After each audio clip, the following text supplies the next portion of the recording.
I was introduced to Semia by our mutual friend, Walt, who's a peony and cut flower grower up in Vermont. Walt thought we would be a good fit for a lot of different reasons. And so we met and have to say, pretty much hit it off right off the bat. The collaboration between White Flower Farm and SEMIA Studio is special because we care about the same things. We care about quality. We care about delivering a really special product. I remember the first time we made it into your catalog, okay?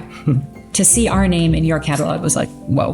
We would sit together with the White Flower catalog when I was a little girl and circle things and pick what we wanted.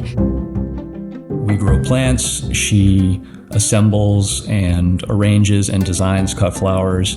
But what we deliver to our customers, I think, is very similar. It's joy, it's surprise. When I came to your facility and we met your team, I just knew we were in good hands with each other. Yeah. And I think that that's exciting. And now I'm excited to grow with you. Having a partner in cut flowers of Semia's creativity and excitement is really wonderful. She does for her customers what we aspire to do for ours, and so the partnership is very easy. We're melding our two missions to bring nature into people's lives, and it's just been a joy for me to watch.